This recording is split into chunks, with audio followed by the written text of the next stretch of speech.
Welcome to Dallas Stars lineup projections, part 2 on Locked On Stars. I'll share what I believe the forward combinations and defensive pairing should look like for next season. And of course, we can't forget about the netminders. That and more next.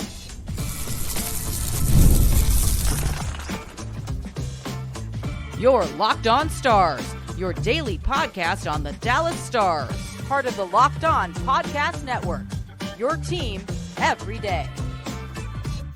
Howdy, Stars fans, and welcome back to another episode of Locked On Stars, part of the Locked On Podcast Network, your team every single day. It's a pleasure to be with you. I'm Joey Erickson, former producer of 105 Through the Fan. Please be sure to subscribe. We are free and available wherever you get your podcasts and on YouTube. And as always, thank you so much for making us a part of your day and making us your first listen. Happy Monday, Stars fans. Welcome back to another week of Locked On Stars. I hope you enjoyed your weekend and are ready to jump back into some Dallas Stars conversation. And today I'm hitting you with Dallas Stars lineup projections part 2. I put out an episode a couple of weeks ago after free agency about what I believe the Stars lineup would look like on opening night, but then Radek Faksa got traded, Colin Blackwell's back into the fold, and I wanted to make some revisions, and maybe we'll do this a few more times before opening night in October, because with each passing day, we are one day closer to October and opening night. Stars fans, it is right around the corner, and I want to share with you how appreciative I am of you, the listener, for hopping on with me every single day this offseason to talk Dallas Stars hockey. Please be sure to subscribe, hit that notification bell, never miss an episode of Locked On Stars. I'm having a ton of fun bringing you guys new content every single day. I'm hoping you're entertained as well. And I know lineups can be a lot of fun. So please share your lineup combinations below as well. Puckpedia has a fantastic create a team little tool GM thing, and you can put your lineups on there. So feel free to share a screenshot down below of what you would like the forward trios to look like, along with the defensive pairings. And of course, Jake Oettinger and Casey DeSmith. Do not forget about the most important part, which of course is the goaltenders. Anyways, let's jump right in. Today's episode is brought to you by Game Time. Download the Game Time app, create an account, and use code LOCKEDONNHL for $20 off your first purchase. Terms apply. So this episode was inspired by the NHL Twitter account. They have been putting out every few days or so specific projected lineups for certain teams. And last week they came out with the Dallas Stars projected lineup.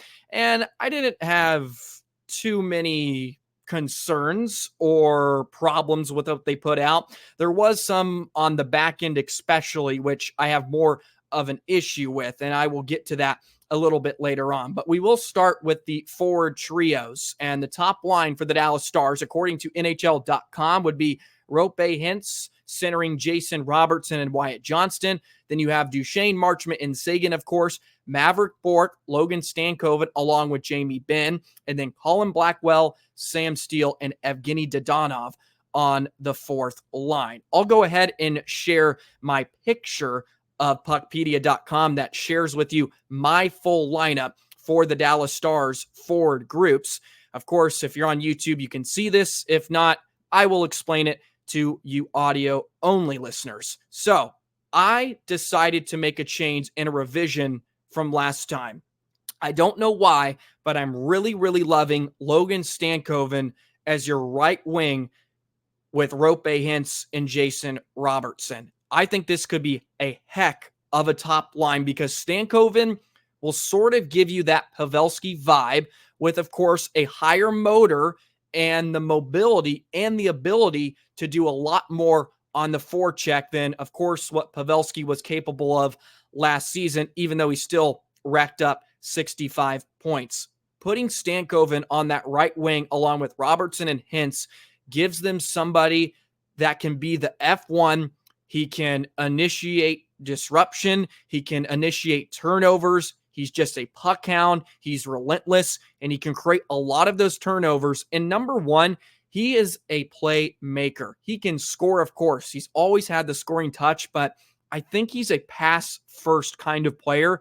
And pairing that with Jason Robertson, who can find the soft spots and get to the areas where he needs to get to score, I think can really be exacerbated with Logan Stankoven, who's just running around just mucking it up, finding the puck, and of course, facilitating Robertson and Hintz. I would love to see Stankoven on that top line. And I know many people want to see Bourque and Stankoven together. Of course, that could be an option, but I think they should try this, roll with this in the first month of the season to see how it plays out. And the reason why is I am not okay with separating Wyatt Johnston and Jamie Benn up to this point. They played a ton together last season. And if you look at some of the numbers with Wyatt Johnston and Jamie Benn together at 5-on-5, Benn without Johnston had only 6 goals last season at 5-on-5 without Johnston on his line. Not Jamie Benn specifically, but his line combination he was playing with. Without Wyatt Johnston, he was not the same player. And that's not necessarily a surprise. And it's not an indictment on Benn either. He can, of course, play with a different set of players. But I think Jamie Benn is at his best with Wyatt Johnston. Number 2 is, who knows if Maverick Bourque is ready to take control of being the second line center. And to be completely honest, the Stars sort of have a 2A, 2B situation when it comes to their Johnston and Duchesne line. This will take some of the pressure off of Maverick Bourque having Johnston along with Benn and Bourque. So Bourque is my right winger in this scenario, and then Jamie Benn is on that left side. I think Wyatt Johnston centering Benn and Bourque takes some of the pressure off of Bourque. He doesn't have to take on too big of a role in his first full season in the National Hockey League. I know some of you have shared those concerns in the comments below, and I think there is something real to that. I do believe Bourque is ready to be an everyday NHL player, but there may be some possible growing pains along with Logan Stankoven. So do you really want to have Stankoven and Bourque on the same line? That could possibly lead to some challenges in scoring if they go through a bit of a slump. Stankoven playing with Robertson and Hintz, they know the ropes. Benn especially is used to playing with young players, and I really love the Benn-Johnston combination. I'm not quite ready to get rid of them because I don't believe Benn fits in perfectly anywhere else. I think he just thrives with Johnston, and you can throw whoever else you want. It wouldn't be that he couldn't handle playing with Bourque and Stankoven, but then my concern would be Bourque is kind of your center of that line, and he ready to hold that down for a full year. So that's why I think Johnston stays with Benn. You put Bourque on that right side, and they flow from there. Of course, you keep Duchesne along with Marchment and Seguin. That line kind of speaks for itself. One of the most consistent lines all of last season. I have no issues with that there. For the fourth line, and some of the inspiration from this episode also came from last Friday. We did a Colin Blackwell profile. Be sure to check that out. That was last Friday, a full profile of what Colin Blackwell is bringing to the Dallas Stars. And look, I'm pretty bullish on him. I think he could have a really, really nice season here in Dallas. I have Sam Steele in the middle on that fourth line. DeBoer really went to that later in the season, including the postseason, because he liked a little more speed down the middle when Radek Faksa just could not get the job done, especially against Edmonton.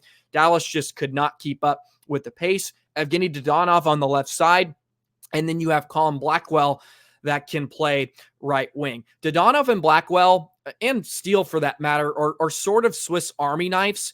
I think you're going to see a lot of combinations in the first 3 months next year. Pete DeBoer was not afraid to shake the lines up at certain points during last season. I give him a lot of credit. Really, the only line that stayed together for the majority of the season was the Duchesne line, except with some of the exceptions to certain injuries to Duchesne and Seguin at points during the season. But I think you can see Dadonov play up with Benn and Johnston at some points. Blackwell has the ability to move up in the lineup if he gains Pete DeBoer's trust and he starts showing some offensive production, which is not necessarily out of the realm of possibility with what he has done in the past. Sam Steele, I think, always has the opportunity to jump up because you just know what you're going to get out of him. And he really took control of being a consistent piece on the fourth line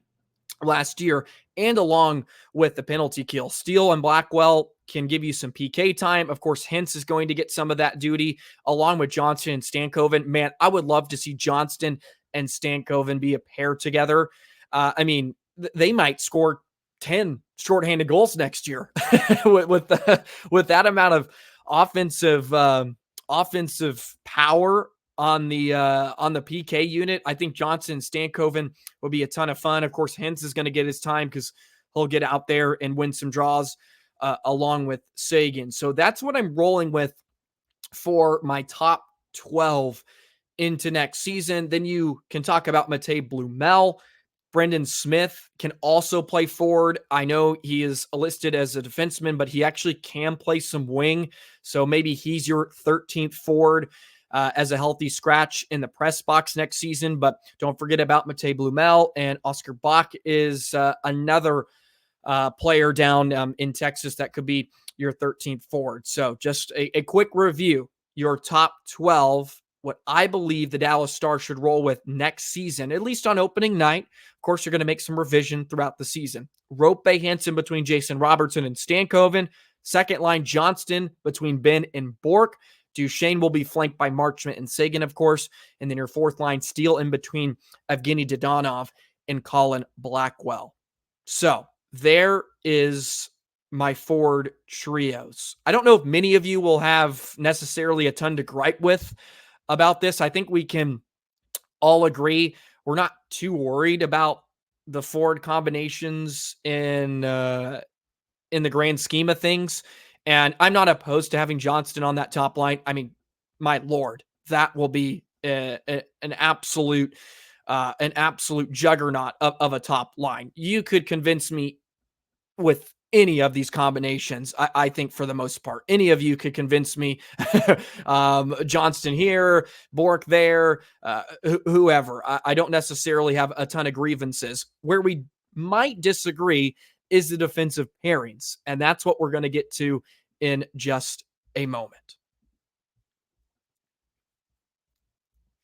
Today's episode of Locked On Stars is brought to you by Game Time. Game Time is the authorized ticket marketplace of Major League Baseball, which makes getting tickets faster and easier. Prices on the Game Time app actually go down the closer it gets to first pitch. Game Time is perfect for you sports fans out there, and not just sports fans. You want to go to the Ranger game in a couple of days. You want to go to a concert, comedy, a play in a theater. Game Time is the app for you, and it's free. It's available on the App Store, Google Play Store. It takes 30 seconds to download, and you can get tickets to whatever event you want to go to, and it takes all the guesswork out of buying tickets. It can be a complete hassle, especially if you're going to a new ballpark, a new arena, to find what seats you want. With Game Time, you can see the view from your seat before you buy it, so you know exactly what you're getting when you sit your little butt in that seat. They also have last minute deals. Save up to 60% off buying last minute for sports, concerts, comedy, theater, and more. Take all the guesswork out of buying tickets with Game Time. Download the Game Time app, create an account, and use code LOCKEDONNHL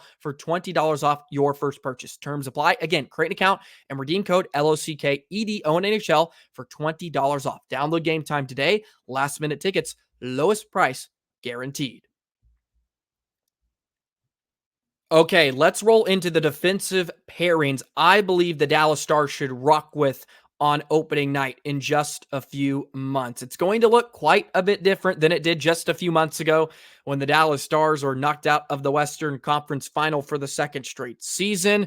We are going to miss Chris Tanev a lot. I completely understand. But hey, the Stars brought in 3 new bodies via free agency with Lyubushkin, Dumba, and Smith. So we have to make it work with what we got. My top pairing heading into next season is Miro, Heiskanen along with Lyubushkin. And this is where I had more to gripe with NHL.com's projected lineup. They had Heiskanen, Harley, Lindell, Dumba, and then Lundqvist, Lyubushkin. And I see in absolutely no world Lyubushkin and Lundqvist will be paired together. But hey, maybe somebody at NHL.com knows a lot better than me. I Do not think that would happen in a million years, Lyubushkin and Lundqvist. So Miro, Heiskanen paired with Lyubushkin. It gets Miro on his strong side. It is time. It is time for Heiskanen to play on his strong side. Gone are the days I want to see a puck rimmed around the right side of the rink, and then Miro has to skate over, get it on his backhand, peel it off the wall, and a couple of head fakes here, a couple stick handles here, which he is fantastic at, and it looks completely mesmerizing, and it's beautiful, but it is a challenge, and it gives you that much more time to make a mistake. He's on a strong side, comes a bit easier to him. It gives him more time and space, which is what we're all looking for in today's game, time and space. So Heiskanen on his strong side, along with Lyubushkin. My second pairing, Harley and Dumba. I do have some concerns there, but look, Dumba can maybe perfect his role as a stay-at-home defenseman. Harley can still grow, can still use his offensive prowess, get his goal scoring back here in the regular season.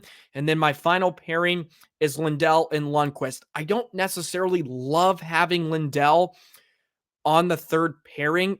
I think he earned being in the top 4 last season. Frankly, I think he should be there. But when you brought in these right shot defensemen, you have a chance to be balanced a bit. And why go against that? Try to be balanced. If it's not working a month into the season, of course, you can always go back to Heiskanen and Harley. We know that's going to be a good pairing. And then maybe you could have Lindell and Dumba as NHL.com proposed, which I don't necessarily love either. I don't love the pairing with Dumba with anyone, frankly. I don't love him with Heiskanen. That's why I have Lyubushkin up with Miro, because Lyubushkin is more of your Roman Polak, right? I'm thinking that sort of combination where Heiskanen actually really thrived with in his rookie season. So you have Lyubushkin, a bit bigger of a guy, a little more stout. He plays with Miro. Harley and Dumba, I don't necessarily love, but it wouldn't shock me if they're a good pairing together. I know they tried Harley with Hakanpää at points during last season. Dumba's a lot more mobile, so that may actually encourage Harley to be a bit more aggressive with his play, because Dumba is a bit more mobile.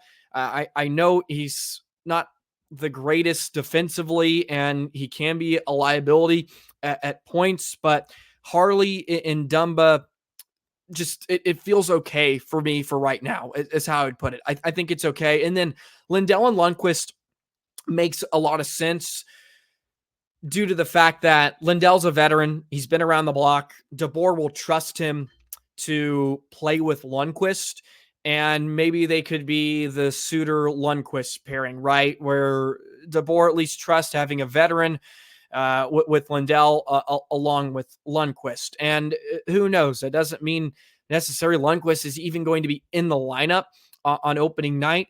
It could be Petrovic, right? And it could be Smith. He could get thrown in there. He is a left shot, though, so that may change some of the pairings around. But hey, at this point, you're paying Lundqvist $1.25. And for the sake of this argument, I signed Harley to a 4-year, $4.75 million deal, by the way, via Puckpedia.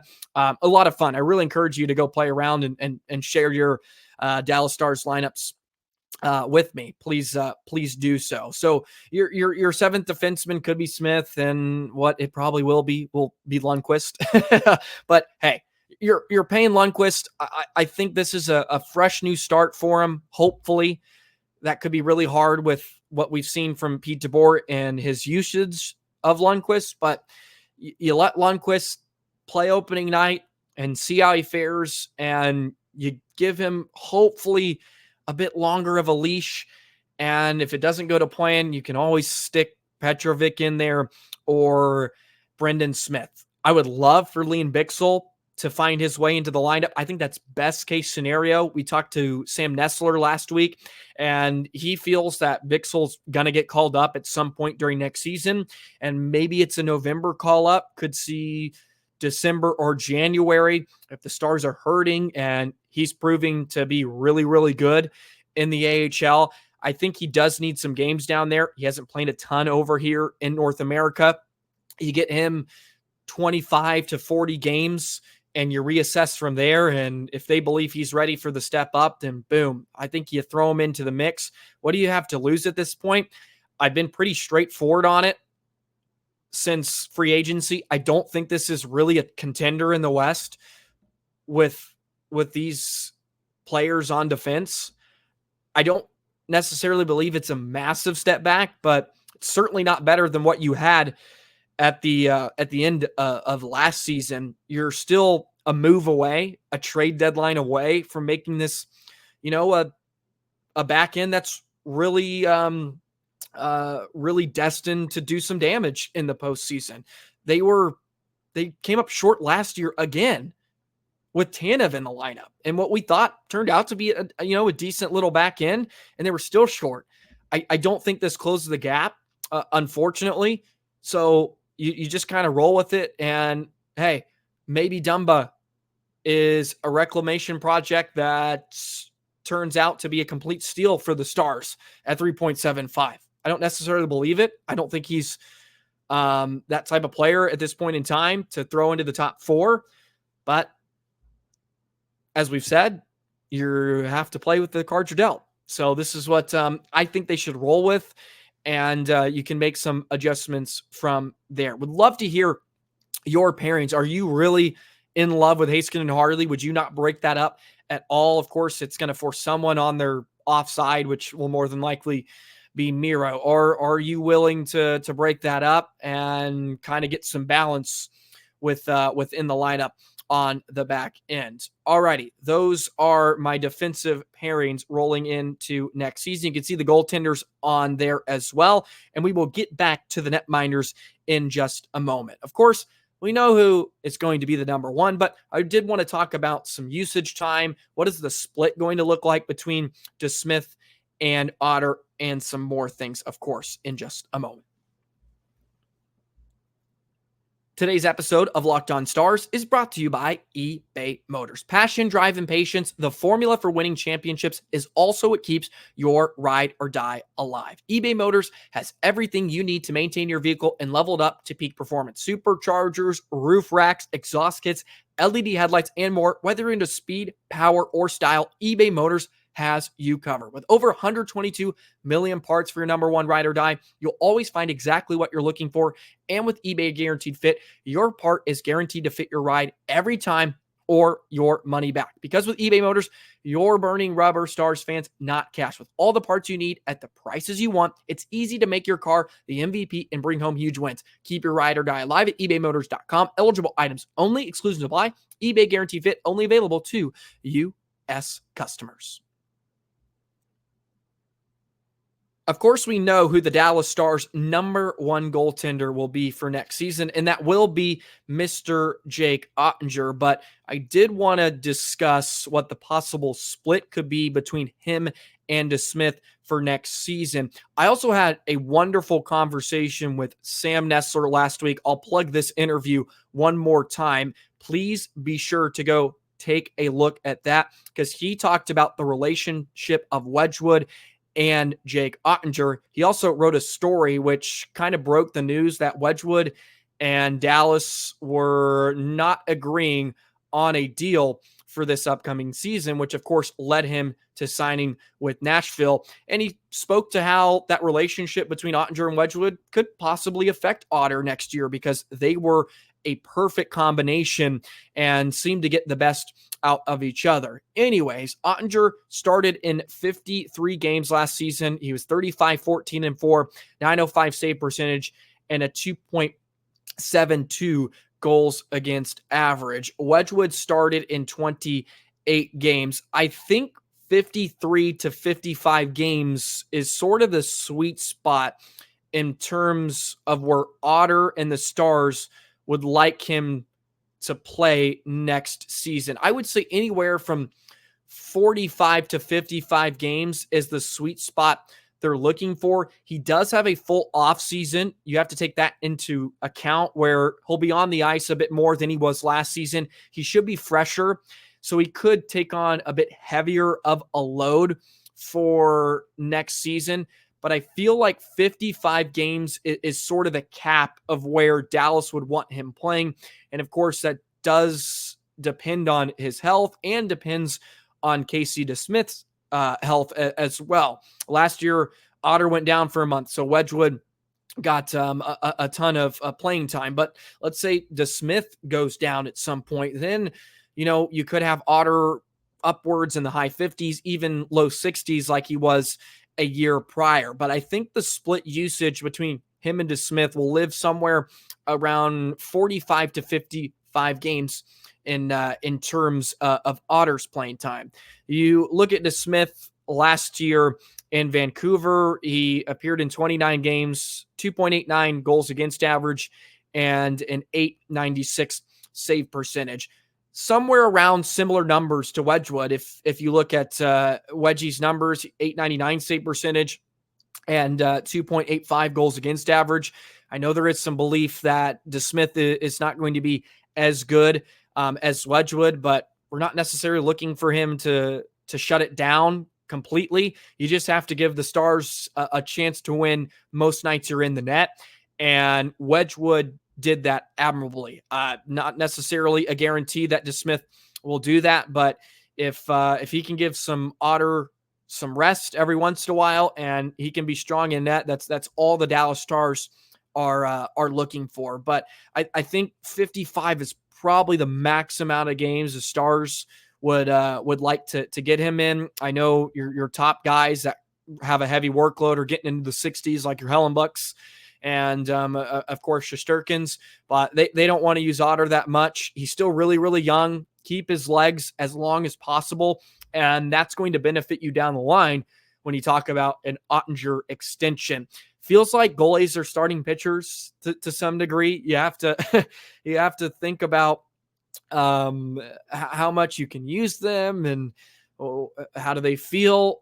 I know Otter wants to play pretty much every game. I think if he could play all 82, the Stars could certainly trot him out there, but that's not best case for him, and that's not best case for the Stars as well. And you also have to take into account there is not a lot behind Dallas in the farm system for netminders. Matt Murray is no longer with Texas.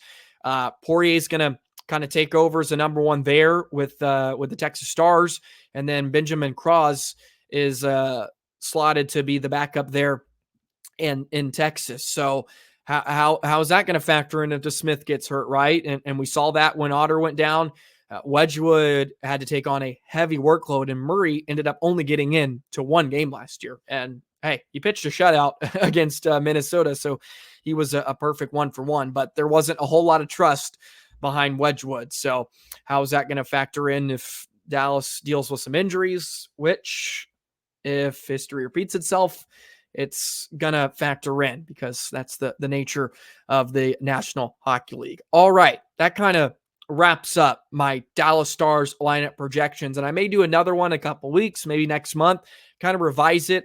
I feel like things shift every single day, and this is my feeling right now of the forward combinations, your pairings, and of course your netminders as well. Please go to Puckpedia, by the way. It's a lot of fun. It's I believe it's the GM tool.